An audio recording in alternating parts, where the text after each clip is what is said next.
अरे मी बाळकृष्ण यात्रा कंपनीच्या वतीनं आपलं स्वागत करतो. आपण आता सुंदर ठिकाणी, पवित्र तीर्थाच्या ठिकाणी आलेलो आहोत. महाबलेश्वर, गोकर्ण महाबलेश्वर. आणि त्या गोकर्ण महाबलेश्वराचं हे कोटी तीर्थ. या ठिकाणी गोकर्ण महाबलेश्वराला स्थापनेच्या वेळी अभिषेक करताना करोडो तीर्थ या ठिकाणी आली, म्हणून या तीर्थाला म्हणतात कोटी तीर्थ. आणि या ठिकाणी आपले सर्व आणि यात्रेकरू स्नान करत आहेत, ते आपण बघत आहोत. राधे राधे. आणि या ठिकाणी आपण या कोटी तीर्थाचं स्नान करण्यासाठी सर्व आमचे आणि यात्रेकरू आलेले आहेत.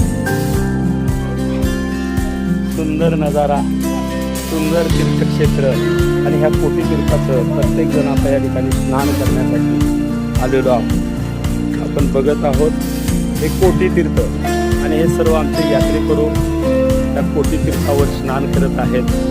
बघत आहोत हे सर्वजण. आणि या कोटी तीर्थाचा महिमा अपरंपरा आहे.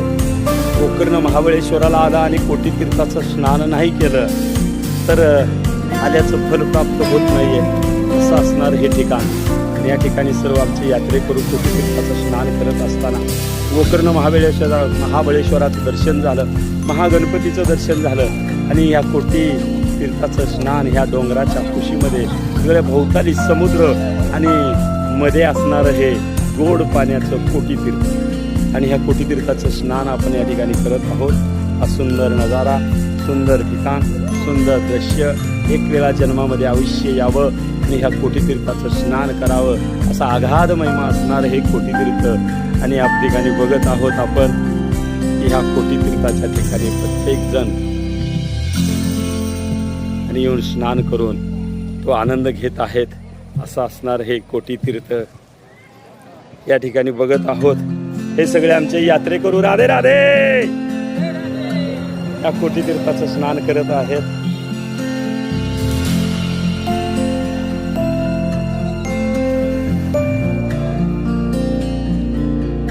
अप्रतिम दृश्य, अप्रतिम देखावा. आणि या ठिकाणी दक्षिण भारतातली तीर्थयात्रा आणि त्या तीर्थयात्रेतलं हे गोकर्ण महाबळेश्वर. आत्मलिंग रावणाला भगवान शिवानी दिलं आणि गणपती बाप्पा कर्वे ते आत्मलिंग या ठिकाणी टेकवलं. ते असणारं गोकर्ण महाबळेश्वर. आणि याच ठिकाणी पुन्हा रावणाने ते उपटताना त्या ठिकाणी ते लिंग स्थापित झालं, ते निघालं नाहीये. आणि ते पिरगाळल्यावरती गोकर्ण गाईच्या कानासारखा आकार झाला, म्हणून गोकर्ण म्हणतात. असं असणारं हे तीर्थक्षेत्र. आणि महागणपतीनं रूप घेऊन या ठिकाणी तीर्थाचं वास्तव्य या ठिकाणी स्थापना केली, म्हणून ते महाबलेश्वर असं असणार. आणि महाबली रावणानं शिवाचं आत्मलिंग कैलासावरून आणलं आणि जाताना या ठिकाणी थांबले.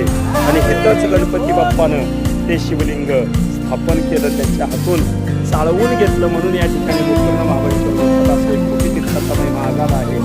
आणि हा महिमा आपल्याला निश्चित आमच्या यात्रा कंपनीतर्फे आम्ही तुमच्यापर्यंत पोहोचवतोय. निश्चित हा व्हिडिओ आपल्याला आवडेल अशी अपेक्षा. राधे राधे राधे राधे राधे राधे. धन्यवाद. राधे राधे.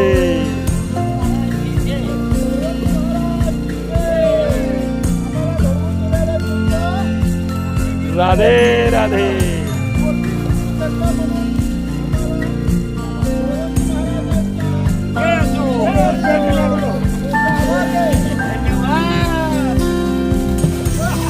कसं वाटतंय?